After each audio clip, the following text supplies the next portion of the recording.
At the class reunion, Joe Ford had made it big, arriving with his stunning girlfriend. She remarked, "If you hadn't let go back then, you could have been Mrs. Ford by now."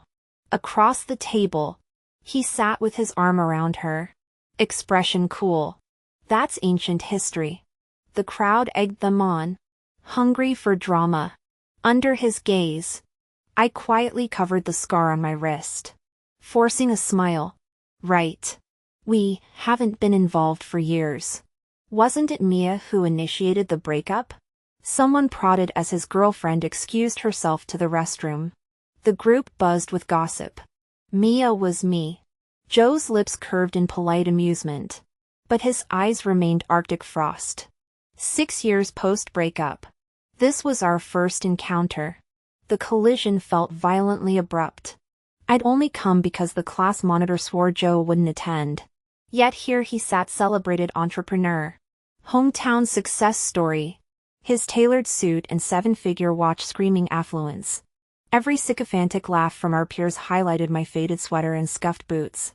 Technically, she did end things. Joe conceded smoothly, sparking knowing glances. The unspoken narrative crystallized: gold digger Mia miscalculated. Traded potential fortune for ruin. Word is you shackled yourself to some convict later. A voice sneered. Still cleaning up his mess? Here to beg for handout? Through the taunts, Joe's unreadable stare never wavered. I choked down humiliation with cheap wine. His girlfriend swept back in, sensing tension. "Missed anything juicy?" "Just reminiscing," Joe said, tenderness flooding his voice as he laced fingers with her. She settled beside him, dimples flashing. "Joe's told me all about you. Funny how life works." "Huh? Almost Mrs. Ford." Bile rose in my throat as old jealousies reignited around the table. Once, my family name opened every door. Now it painted targets. Enough. Joe cut through, glacial authority silencing the room. Glasses clinked as conversation pivoted. The girlfriend raised her champagne flute. "To Mia, thank you for setting him free. Save our wedding date." Fingernails bit into my scarred wrist. "Congratulations. Why didn't you explain?" Chloe hissed through my buzzing phone later. I hunched against the parking lot's bitter wind, watching taillights pierce the snow. "He's taken." Taken? Engagement level serious. Headlights swept over slush as the last Mercedes exited. 6 years of clawing from bankruptcy. Rebuilding from ashes, all to stand here, invisible in last season's coat. "You fought so hard to find him. People move on." I interrupted, tears freezing before they fell. Some silences, once broken, only breed disgust. The lie tasted like blood. My corporate comeback. The discreet charity donations, every attempt to erase past stains now meant nothing. I'd gambled on time, lost to it. Through the frost-rimmed chain-link fence, laughter spilled from the after-party limousine. I turned toward the bus stop, breath crystallizing. "Chloe? I'm done waiting." The night swallowed my whisper whole. "All right. We'll talk when you get back." The temperature had dropped below freezing before the Lunar New Year. Taxis were scarce, and my hands turned numb within minutes of waiting. My phone screen glowed 12 riders ahead. Clicking heels approached from behind, accompanied by a honeyed voice. "Joe." The snow's breathtaking. "Wait in the car, darling. I'll join you soon." Joe's distinctive baritone replied, "Don't take too long." The woman shot me a loaded glance as she passed. Her deliberate motion of opening the luxury sedan door flashed the heirloom bracelet on her wrist, the Ford family emblem that once graced my own arm. I'd returned it through intermediaries after our breakup. Now it marked her as more than a girlfriend, an heiress. The crowd dissipated, leaving us alone under the street lamp. My ride hadn't arrived. Joe lingered behind me, silent.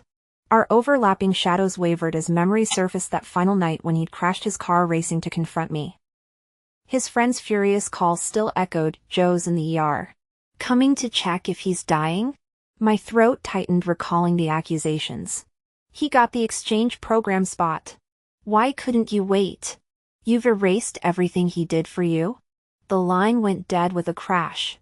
I'd abandoned him. His hatred was justified. How much do you owe? Joe's icy demand snapped me back. None of your business. The frigid air seared my alcohol-raw throat, triggering violent coughs. Doubled over the lamppost. I tasted bile as tears froze on my cheeks. Joe observed impassively. The taxi pulled up. Pinecrest Estates? The driver confirmed. I reached for the door, only to be yanked against Joe's chest. Why there? His grip burned through my coat. Pinecrest's gates didn't open for gold diggers. I struggled futilely against his steel hold. What are you implying, Mr. Ford? His expression darkened. Unreadable. The wind whipped hair across my face as I voiced his suspicion. Think I'm selling myself? $5,000 a month? 10? His sneer crystallized. Name your price. The slap echoed like gunfire. A crimson handprint bloomed on his cheek. Across the street, his fiancée gasped, rushing toward us. I wrenched free, cold clarity steadying my voice. Live your charmed life. But keep your hands to yourself. I left those words behind and took a cab away. Did you hit him?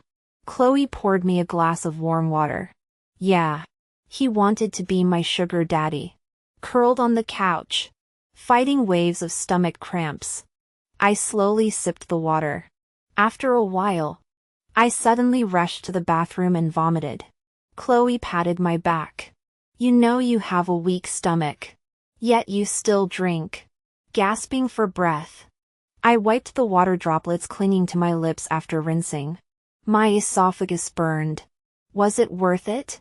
All those years pining? I looked up, staring at my reflection, wet eyelashes clinging. Dark hair plastered to my forehead. Face ghostly pale. Chloe's grumbling drifted from afar. Indistinct. If you hadn't broken up with him so harshly, he wouldn't be where he is today. I thought of Joseph Ford's fiancée. Compared to me, she radiated sunshine and vitality. I vaguely remembered being like that too, long ago. But after my spectacular fall and clawing my way out of the gutter, everything changed. After Chloe finished her shift at the Riverside Club, we walked hand in hand toward our rented apartment. Joseph's childhood friend suddenly called.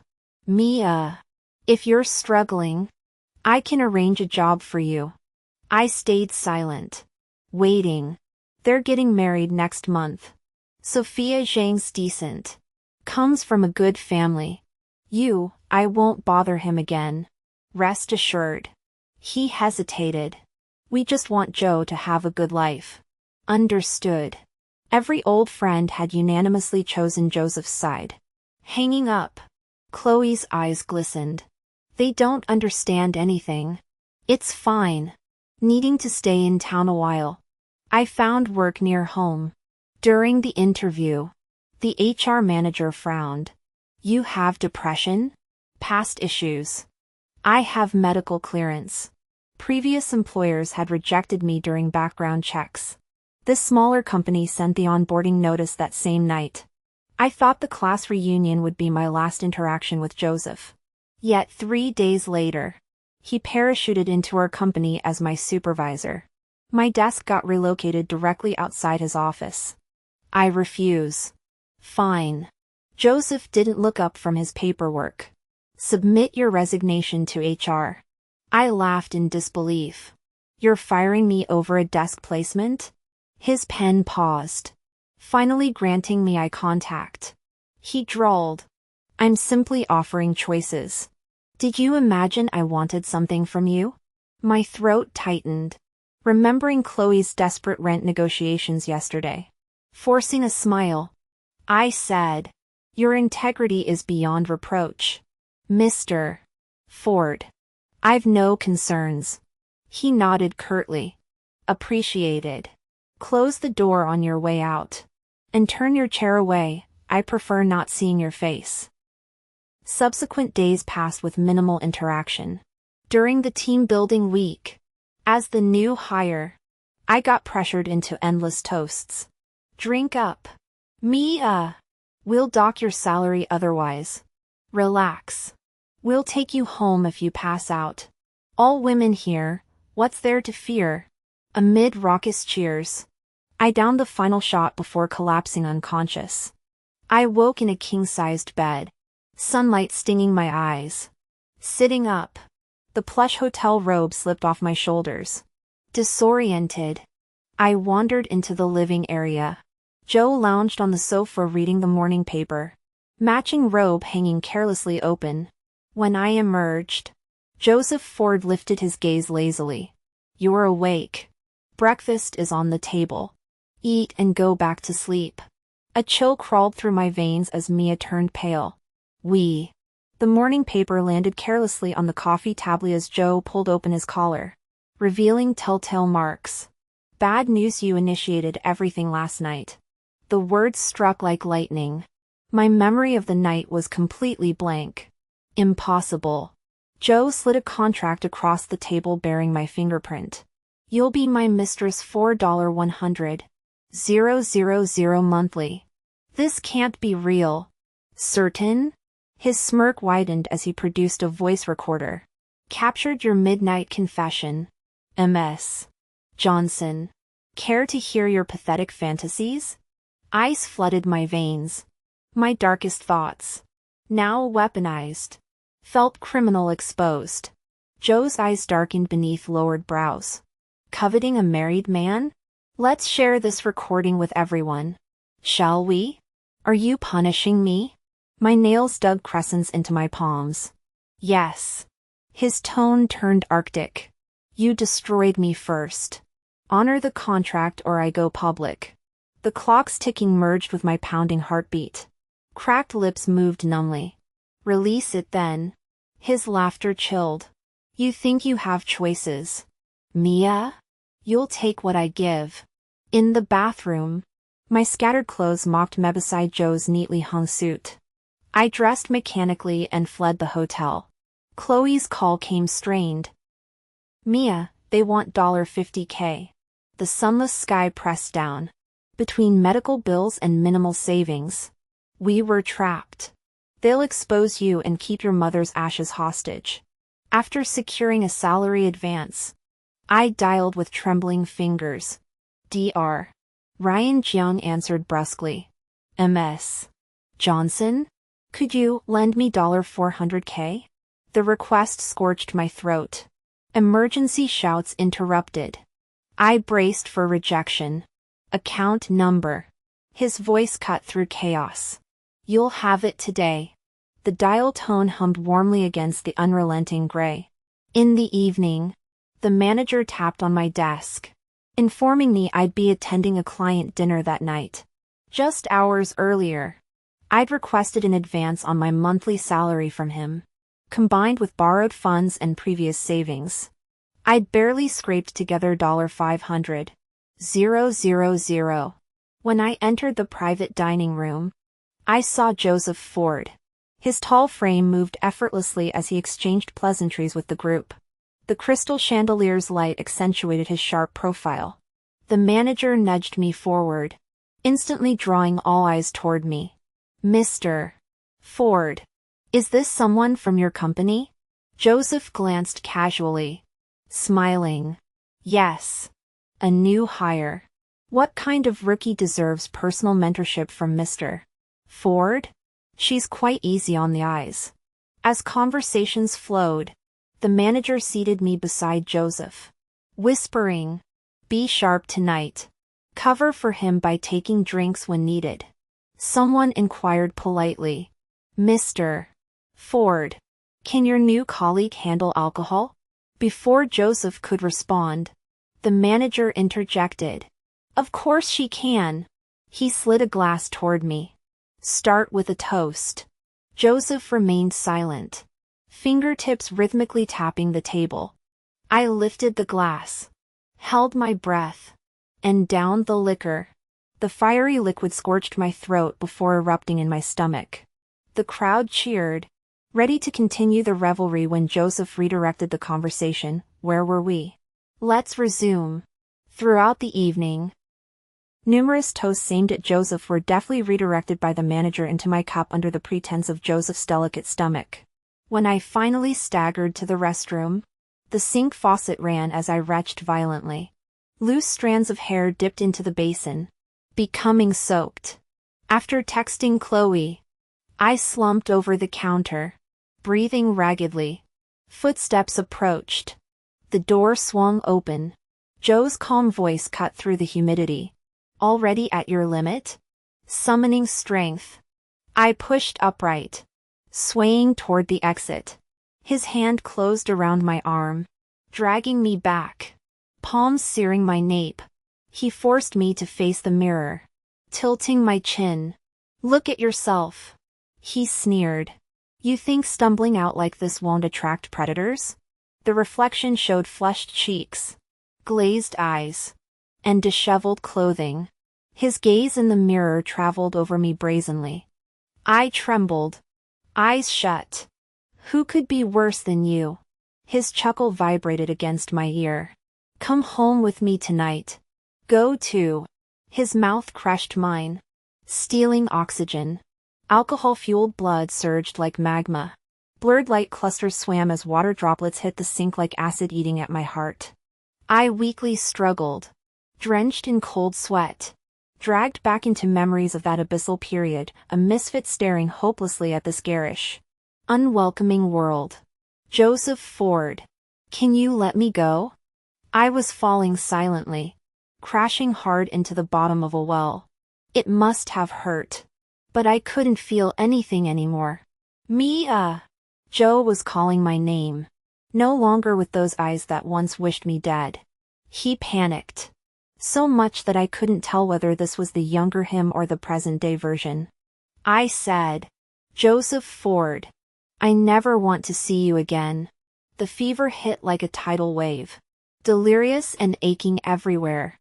I curled under blankets, shivering uncontrollably. As winter winds howled outside, I drifted into memories of our past. Clutching Joe's back, I'd asked, what if I die? His steady footsteps never faltered. Don't talk nonsense. It's just a fever. The 4 will fix you. Hey, can you afford this? IVs are expensive. It's fine. How's it fine? How many jobs are you working? He didn't answer, settling me at the nurse's station before crouching eye level. As long as you're safe, nothing else matters. Burying deeper into my puffer coat, I mumbled, when my parents stop fighting, I'll ask them for allowance money to pay you back. Joe brushed hair from my forehead. Trust me, we'll have everything someday. But safety wasn't in my future. The night Joe left for out-of-state competitions, I opened my parents' bedroom door. Dad shielded another woman in his arms. My picture-perfect life shattered then. Endless screaming matches followed. Dad vanished. The Johnson family debts piled sky high. One midnight, debt collectors broke in. Swinging ceiling lights. Guttural shouts. Blunt pain and greasy hands. Mom's raw screams. All swirled into toxic sludge, drowning my mind. Life fast-forwarded. Creditors drowned Mom in the bathtub. Chloe found me half-naked, dragging me to distant South City. Another rainy day found me huddled in hospital corridors wearing morning clothes. Vacant-eyed. Family history of depression? Any relatives left? Chloe bit her lip. She has a boyfriend competing out of state. Call him. The doctor said amidst medical jargon. Severe suicidal tendencies. Treatment could take years. Prepare for long-term care. My broken psyche couldn't muster strength for police reports or justice. Chloe and I fled our hometown like whipped strays, abandoning armor and dignity. That same day, competition winner lists crowned Joseph Ford's name. An overseas scholarship called. When his call came through, wind roared across the line. Mia Johnson. His velvet voice promised. I'll make you my bride in 3 years. I watched steel gates seal shut forever. Joseph, I can't follow you anymore. Tears fell as I choked out. My path ends here. He stopped breathing. Why? I hesitated. His future blazed too bright. The rain-drenched streets of the southern city blurred outside the window. Should I selfishly trap Joe in this gloomy place forever? Beyond the iron fence. A girl sobbed uncontrollably while the boy stared back with heartbreaking numbness and disgust. I witnessed love extinguish in someone's eyes. That soul-crushing moment when hope dies.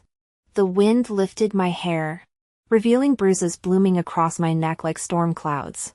Wiping tears, I whispered, Joe, let's end things here if you want to move on properly. Medical monitors beeped rhythmically. Sunlight filtered through the blinds, gilding the leather sofa where a man sat peeling an apple with surgeon-like precision. Joseph Ford. His elegant fingers worked deftly, producing a perfectly spiral-cut fruit. He glanced up as I stirred, pressing the call button without comment. Doctors flooded in, checking my vitals before advising him, focus on protein-rich meals to address her malnutrition. Understood. His voice held clinical detachment. When they left, he extended the apple. Recover first. We'll talk later. Ignoring the offering, I rummaged through empty drawers. No phone. No clothes. Just hospital gowns. What are you trying to do, Joe? My reflection in the window showed sunken cheeks and bloodless lips. His chuckle carried dark amusement. You really need to ask. The apple thudded on the nightstand as he approached, tilting my chin up. I want you, Mia. Always have. Sunlight haloed his broad shoulders as scorching eyes raked over me. Humiliation burned through my veins. I'm seeing someone. Stop this. Liar. His thumb brushed my trembling mouth, hovering centimeters away. When I flinched, Joe's smirk deepened. Your body remembers, doesn't it? Trapped in this forest-encircled private hospital, I'd begged every staff member for help. Their pitying shrugs said it all. Joe visited daily at twilight, smelling of cedar and snow, weaving stories about his tech empire's latest conquests. I'd steel myself against his casual touches, though he never pushed further. Lately, memories ambushed me, teenage Mia chattering nonstop about the quiet transfer student. You'll be huge someday. Joe, let's get banana milk. How the honors student got detention skipping chemistry to buy my favorite drink. College rumors still haunted me, the campus beauty clinging to his arm. Paparazzi shots of power couples at galas. Yet here we were, trapped in this gilded cage, his obsession outliving every headline. I rode the subway for over a dozen stops and sat crying outside the male dormitory. Joseph Ford hastily threw on clothes in the middle of the night, rushing downstairs to gently wipe my tears. Stop crying. If you want me, I'm yours. From now on, there'll only be you. That's not how you confess feelings. I sniffled. He froze momentarily before crushing me against his chest. I love you. Back then, neither of us could have imagined this would be our reality over a decade later. Tomorrow, I'm getting married. The lingering warmth of sunset still glowed beyond the window when Joe's voice snapped me from distant memories. Anything you want to say to me? Cradling my half-finished milk, I studied his face. Suddenly I understood why I'd been dreaming so frequently lately. I was saying goodbye to the Mia Johnson and Joseph Ford of long ago. News programs endlessly featured him and Sophia Zhang these days. The golden couple. The match made in heaven. The future we'd once envisioned for ourselves. But what right did today's Mia Johnson have? Bankrupt in every sense. Congratulations, I said. May you have children soon. The knife slipped as Joe peeled an apple, drawing blood. He blinked at the crimson bead welling on his thumb before chuckling darkly. No need. Sophia and I are just going through the motions. Want kids? I'm game. Joe, Let's end this cleanly. For dignity's sake. He hurled the apple into the fruit basket. Eyes blazing. End it? After you started this game? After getting bored and walking away like I meant nothing? What was I, your fucking pet? Squinting against the sunset glare, I whispered, I'll repay you however you want. His breath hitched. What did you say? You want me miserable? I could die. Iron fingers gripped my chin, forcing me to meet his fury. Mia Johnson, are you insane? If you wanted death so badly, why not jump years ago? I don't recall when he left. That evening, Harry Zhangzhou's longtime friend, once mine too, burst into my room. Mia! What the hell did you promise me? His shout left me reeling. Do you have any idea what breaking this engagement will cost Joe? Grow up. Stop being the same selfish brat who always made him clean up your messes. What happened? He laughed bitterly. Joe's canceling the wedding because of you. And you dare ask? The room tilted. Publicly jilting Sophia would paint me as the homewrecker. Harry dragged me from bed. Come on. Weren't you full of excuses back then? Boredom? New lovers? Pick one. Harry. You shouldn't have returned. Spittle flew as he shook me. None of this would have happened. His final roar dissolved into howling wind. Frostbite numbness crept through me as I registered the pure loathing in eyes that once sparkled with friendship. Someone like me deserved to die. Harry Zhang was the one who wouldn't let me go. Harry's expression turned icy. After this is done, I'll get you out of here.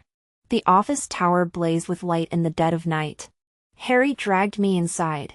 But the press conference had already begun. Joseph Ford sat composed under the spotlight. Is it true your broken engagement involved a third party? He fielded the reporter's question effortlessly. Ms. Zhang and I had irreconcilable differences. It was a mutual decision. Harry gripped my wrist like a vice. His face stormy, refusing to let me move. But sources claim you rekindled things with your first love.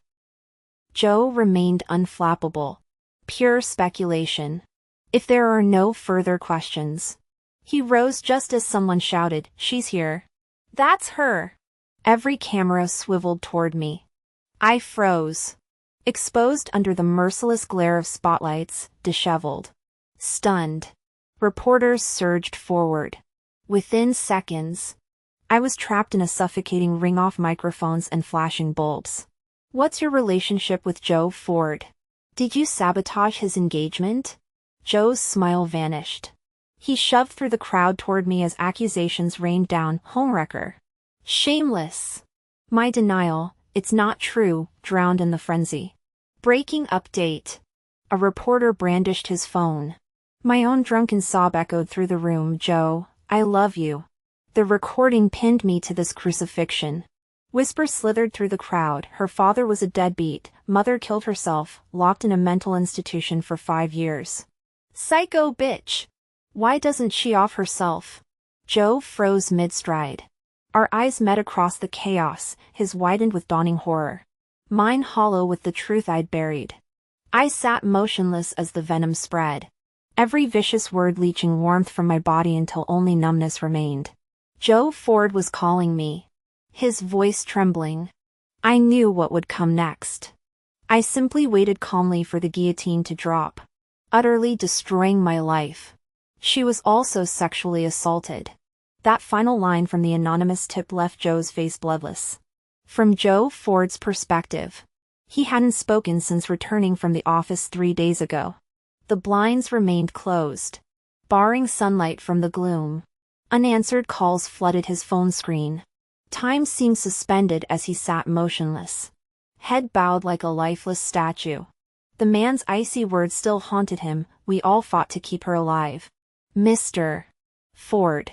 How impressive that you effortlessly destroyed our efforts. Chloe Brown's screams echoed through his memory. Security guards restraining her as she shouted, Joe. Don't you know she relapses without medication? Locking her up is murder. Depression. psychiatric hospital. These terms twisted through his mind like barbed wire, each mental image lacerating his sanity. Harry Zhang knocked before peering through the door crack. "Joe, feeling better?" "Why?" Joe's gravelly voice betrayed unbearable anguish. After waited silence, Harry muttered, "I didn't think verification mattered." "So, the records were fabricated, weren't they?" Joe whispered. "When you told me Mia kept changing boyfriends abroad, she was actually confined at Southridge Psychiatric." "Sorry, Joe. I didn't know." The feeble apology changed nothing. Joe lacked energy for excuses when Chloe barged past stammering secretaries. Harsh light made him squint, but he waved off staff apologies. Chloe stood radiating contempt, icy wind slicing through the cracked window as she spoke. "Mr. Ford, it's time you heard this. Karma always collects its dues. Sooner or later." Her voice cracked. "Last year on Mia's birthday, I jokingly asked who she loved most. She said first her mother, then Joe Ford." Joe shut his eyes, the words freezing his marrow. She just stabilized then. One tiny pill daily let her function normally. "This year, I brought her back to sort her mother's belongings." Chloe's eyes glistened. She wanted proper closure after that ugly breakup. Just glimpse her tycoon from afar, knowing she'd become unworthy. Unworthy? Chloe's laugh turned jagged. "Do you know how she fought for your scholarship?" Joe's hands clenched, phantom truths materializing to shatter him. The position was already rigged back then. It was Mia who wrote the whistleblower letter demanding fairness and transparency, which ultimately gave you that opportunity. But in doing so, she made many enemies. After her father fled, she and her mother faced relentless harassment. That invisible hand tightened around Joe's throat until he could barely breathe. She was bullied. Was this why? Chloe continued bitterly. "You were away at that provincial competition for a week without calling. You probably never knew how everything collapsed here. The Johnson family fell apart. Her father ran off with his mistress, leaving loan sharks camped outside their door demanding blood. Her mother took her own life. Left alone, Mia got bullied until she broke.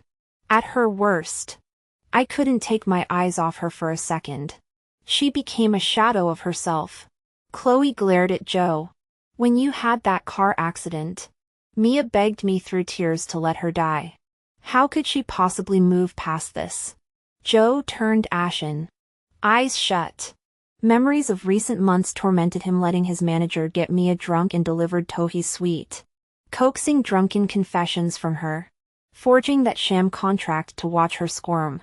The humiliations, the mind games, finally locking her away in that private hospital despite Chloe's countless pleas. He'd sneered at her illness, demanded to know why she hadn't died years ago. Mia's eyes had grown hollow, staring through him endlessly. He'd mistaken that gaze for lingering affection. Now he realized she'd been silently accusing him. How could he treat her this cruelly? "Why, didn't anyone tell me?" "How?" Chloe sobbed. She could barely stay alive. All she wanted was to protect the people she cared from being dragged down. Your academic future meant everything to her. That competition was your golden ticket, the chance she fought tooth and nail to get you. She just wanted you to thrive. Chloe's voice cracked. "Joe, did she deserve this? Did she?" Each word hammered into his chest. He was the tormentor, the one who exploited her integrity with legal farces. The true monster. "We tried everything to reignite her will to live." Chloe laughed bitterly. "Know what finally worked?" Joe suddenly couldn't bear to hear more. "Your name." She never forgot her great entrepreneur. "When we left last time, I joked to Chloe that I'd never return to this place. Proving you shouldn't jinx things, I relapsed." Southern city winters are usually damp with freezing rain, but this year brought actual snow. The nurses clucked about climate change making Earth uninhabitable as the Lunar New Year approached. Bare branches scratched at my hospital window, pressing my cheek to the glass. I fobbed it with my breath. There's a man down there. Doesn't he get cold standing daily? Chloe walked past with my warm milk. Tone flat. Oh. Probably not. Her recent foul mood extended to Dr. Ryan, making me tread carefully around both. Noticing my wariness, she softened. Drink up. Ryan's taking you snowman building tonight. I glanced back at the figure below. Something familiar. Chloe yanked the curtains shut. Don't strain your eyes. Obediently, I returned to bed. After meds, I leaned against pillows playing mobile games until voices carried from the hallway. The door opened. I quickly hid my phone and sat up straight. Took my pills already. The sharp scent of disinfectant filled the room. Dr. Ryan John's gaze swept over me before settling on my face. Miss Johnson, I won't scold you for playing games. My cheeks burned as I slowly retrieved my phone. How did you know? I play too. The background music is familiar. Ryan washed his hands and removed his lab coat. His reflection smiled at me through the mirror. Aren't you going to layer up? We promised to build that snowman. He worked in our hospital's cardiothoracic department. Our first encounter happened during an unusually crisp autumn. I'd been collecting stray yarn balls through the courtyard fence when he paused during his rounds. Could you help? I'd panted. Ryan checked the facility's placard. Regulations prohibit handling potential hazards. Seeing my disappointment, he glanced at his watch. I'll play cat's cradle with you until my break ends. But I'll need to keep the string afterward. We'd crossed paths occasionally since, though his hectic schedule limited interaction. Until one afternoon, he reappeared with colored strings. Apologies for my absence. Gradually, conversations unfolded. You're unusually quiet. Chronic illness leaves little cheerful to share. His eyes held mine thoughtfully. Visits became frequent, sometimes finding him exhausted. I'd practice jokes to lift his spirits, always met with warm attention. Mia, he once asked, what's your greatest wish? For everyone's happiness, mine included. Now bundled in snow gear, I followed Ryan through multiple security checkpoints only his clearance could bypass. Snowflakes dusted my hood as he handed me a shovel. Pace yourself. The frozen fountain glittered as I twirled with my tool. Turning, I froze. Joe stood yards away, eyes bloodshot and stubble shadowing his jaw. Joe? I breathed. His lips trembled. Mimi. I was wrong.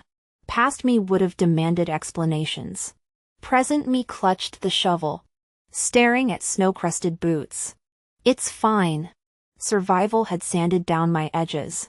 Wind howled as he knelt before me. How could it be? His voice cracked. Say anything. Please. I considered carefully. Let's wish each other health this new year. Color drained from his face. Tears tracked through stubble as he choked. Don't shut me out. My glove brushed his frost-chilled cheek, the gesture holding decades of frozen memories. Just like the old days. I cupped his face in my hands and said earnestly, I wanted to meet you properly, but ended up making a mess of it. I'm sorry. This is my fault. Joe whispered. If I had just. I chose to walk out of your life. No one else is to blame. I spoke slowly, throat tightening. At the reunion, I checked with the class monitor first. He told me you wouldn't be there. I still don't know why he lied. I just wanted to hear about you. To know you were doing okay. Joe broke down completely. I'm sorry, it was me. I told him to say that. Is that so? My smile felt brittle. Mimi. I'm sorry I wasn't there during your darkest days. His hands trembled against mine, fingers finally brushing the faded scar on my wrist. Don't apologize. I never wanted to chain you to me. Can you imagine? Years of struggling together. Then fighting over who sacrificed more? Gently. I brushed snowflakes caught on his eyelashes. Joe. Seeing you succeed, it makes me so happy. But I promise to spoil you rotten. He pressed my palm to his cheek. Without you. What's the point of any of it? I blinked against the stinging cold. See? My scarf cost over $20. I'm doing just fine. The light drained from his eyes. There's no going back. Is there? You have your life, Joe. And I need to walk my own path. I won't be returning to Northfield. My breath clouded between us. Cruel words don't fade easily. People remember. That pillory they built for me? Every step back there would feel like walking on knives. That would hurt far more than letting go. Joe inhaled sharply, clasping my hands like he used to, warming them between his. The recording, I'm sorry. I manipulated you into saying those things. That night, nothing happened. Tears burned. Then apologize properly. Joe. Say you're sorry. Agony twisted his features as he memorized my face one last time. I'm sorry. My palm brushed his shoulder. The words "it's okay" died unspoken. Be happy, Joe. Live well. The snow thickened as I turned away, fighting against the wind that threatened to knock me over. The howling blizzard behind me muffled all sound, whether storm or sobs. I couldn't tell. Dr. Ryan Jeong stood under amber streetlight, cashmere coat collar turned up against the cold. Snow dusted his dark hair as he watched me approach. See anything interesting? He asked casually when I reached him, brushing snow from my hat. I met his steady gaze with red-rimmed eyes. Ryan? Thank you. Weeks later, entertainment headlines showed Joe looking gaunt.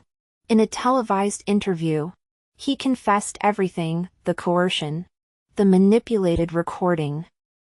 He released documents too, a 2-year engagement contract between himself and Sophia, slated to end with a mutual breakup announcement that fateful night. The fallout devastated Ford Enterprises' reputation. When Harry finally called, his voice cracked. I'm sorry, Mia. I owe you an explanation. I misjudged people. Sophia Zhang acted on selfish motives and exposed my secret. The creditors who once blackmailed me for 500,000 yuan later couldn't reach me after Joe took me to a private hospital. So they sold the information to Sophia at double the price. He also mentioned being concerned about Joe's work ethic and asked if I could return. I gave the same answer. I'd said all there was to say, the rest was beyond my control. 3 months later, with my condition stabilized, I was ready to be discharged. Warm sunlight bathed my skin as spring blossoms bloomed outside the window. The familiar antiseptic scent lingered in the air. I knew Dr. Ryan Jeong had arrived. Got any food? I've been working all day. Spare a bite? He'd been so busy lately, constantly scavenging meals from my stash. I unwrapped my wool scarf to reveal steaming red bean buns kept warm against my chest. Ryan unceremoniously grabbed one, tore open the packaging, and devoured it. I watched until he chuckled.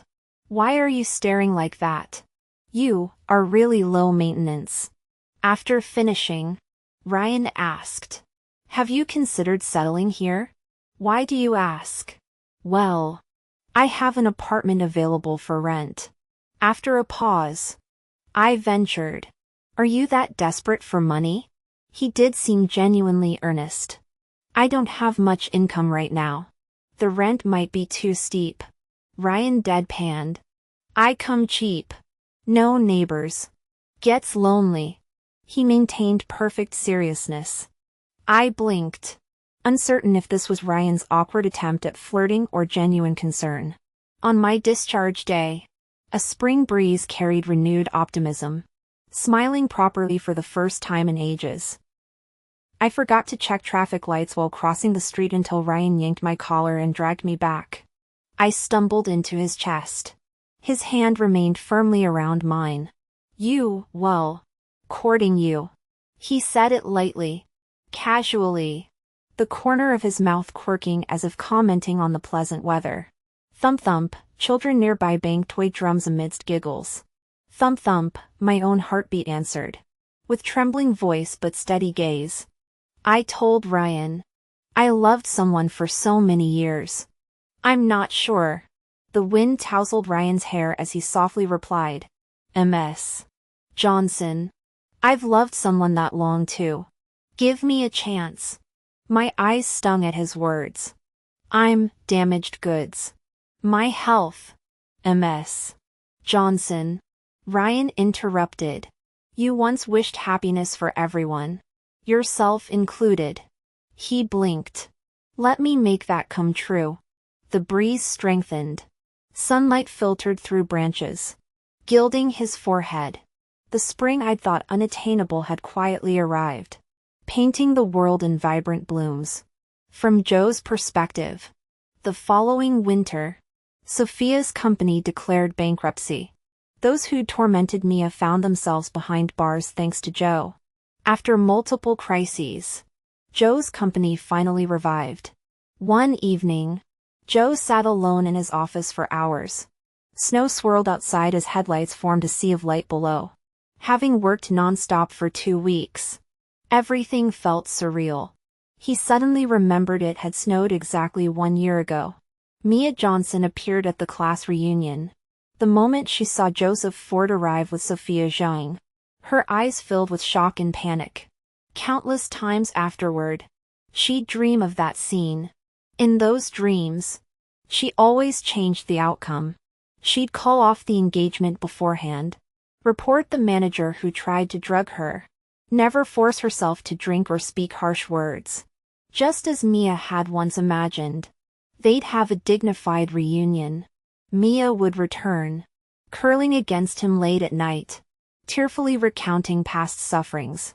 Joe would hold her, kiss her, comfort her, propose. They'd build a home together. Their wedding photos showed her radiant smile, fingers intertwined with his. Every time she woke, lying alone listening to the clock's relentless ticking, she remembered time marches forward, but Mia would never reappear in his life. She'd left completely. On that snowy South City night when Mia wished him peace and happiness with sincere eyes, saying she wouldn't return, mourning their lack of proper farewell, her red-rimmed eyes haunting him. Her gentle blessing became a knife twisting eternally in his heart. Years of irregular meals gave him chronic gastritis. Tonight, waking alone under cold moonlight, he suddenly realized accompanying Mia to watch the moon belonged to another lifetime. Overcome with longing, Joe booked a flight to South City. Returning after a year, there was the same heavy snow. Following the address, he found an unlit apartment at dusk. He waited in shadows. 30 minutes later, Mia's voice carried through the snowfall. Warm and earnest, that restaurant's tomato brisket is awful. Buy fresh brisket next time, I'll cook. Invite Chloe too. She loves it. Joe looked up. There she stood, fuller figure steady in the snow, wearing what might have been a white, pink or gray hat now frosted white. Beside her stood a tall bespectacled man gazing at her tenderly. The stranger's eyes locked with Joe's across the storm. Mimi, the man finally called, using the nickname that once belonged to Joe. Heard you. Tomato brisket. But you burnt our last pot, need to buy new cookware first. Mia's shoulders slumped. Oh, sorry. Dr. Ryan Jiang patted her snow-crusted hat like comforting a giant teddy bear. Go feed Oliver. I'll get supplies. Now? In this weather? Can't have my chef waiting. He tucked her scarf tighter before walking toward the grocery store, passing Joe without acknowledgement. Snowflakes settled between them like unspoken years. I'm really craving something tonight. Mia hurried into the hallway. Dr. Ryan Jiang finally glanced over. Joe had nothing to say, so he blurted out, "Congratulations." Ryan smiled. "Thank you."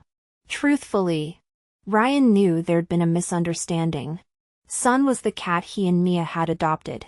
But Ryan saw no need to clarify. Last winter when he'd brought Mia downstairs to build a snowman, he'd already given Joe every chance. Regardless, things between Mia and Joe were over now. They should both move on. Her condition, stable. Ryan stated bluntly. She's got a sunny disposition. Never holds grudges. A remarkable woman. Joe knew she was doing well. He remembered exactly how Mia looked when she was happy. Ryan's gaze sharpened behind his glasses. Mr. Ford. How long have you known her? 14 years exactly. Then you understand her better than I do. Her birthday's coming up. I want to get her snacks, preferably chips. She dislikes chocolate. The answer spilled from Joe instantly. Ryan nodded professionally. Thanks. 14 years. You know her better. The unspoken accusation hung between them. If Joe had truly understood her, why had he grown to despise her? Why had he made her suffer through those later years? Joe? A clear voice cut through the snowstorm. Joe whipped around. That face he dreamed of daily appeared without warning. Even the curve of her smile unchanged from his memories. Mia stood holding an umbrella. Another clutched to her chest. Eyes wide with surprise. What are you doing here? Pain lanced through Joe's chest at the openness in her gaze. She'd moved on. After a beat. He said. Business trip. Just passing through. Ran into Dr. Jiang. Passing through a residential complex? Mia frowned. Ryan interjected. Why'd you come back down? Oh. Mia thrust the spare umbrella at him. The snow's getting heavier. Didn't want you catching a cold. Warmth lit her eyes as she smiled at Ryan. The sight pierced Joe like shrapnel. Care to come up? Ryan offered politely. Joe forced a smile. Can't. Evening flight. Mia tightened her coat. Then brightened. Wait here a second. She dashed inside. Ryan followed wordlessly. Joe waited as the snowfall intensified. The leaden sky pressing down on his lungs. His stomach began its familiar burn. Harry Zhang's call lit up his phone. Bro, he hesitated. Your test results are back. Stomach cancer. Joseph Ford stood motionless. Whether he heard or not unclear, tilting his head to gaze at the vast snowfall. He acknowledged. Got it. Then he hung up. Joe waited like nothing was wrong. His eyes never leaving the apartment entrance. A warm beam of light stretched across the snow, forming a trapezoid of gold. Eventually Mia descended alone. Dr. Ryan had bundled her into an unwieldy cotton ball. Clutching a red tin, she labored through the snowdrifts. Homemade cookies. She puffed, extending the container. For your trip. The gesture transported Joe back to their college days, Mia's early baking disasters reeking of eggshells. Every inedible trial ending up in his stomach. He joked about banning her from their future kitchen. Now her creations could pass for professional. Thank you for the donations. Mia said earnestly. Joe knew her nonprofit aided mentally ill patients in poverty. He'd been diverting most earnings there monthly, keeping barely enough for groceries. Of course, he replied. As she turned, her snow boots crunching through the powder, Joe's pulse quickened. At the threshold, she paused. Joseph? He looked up, breath catching. Happy New Year. The generic greeting hung between them, conspicuously devoid of personal wishes. Happy New Year, Joe echoed, the glacial wind swallowing his words as the door clicked shut.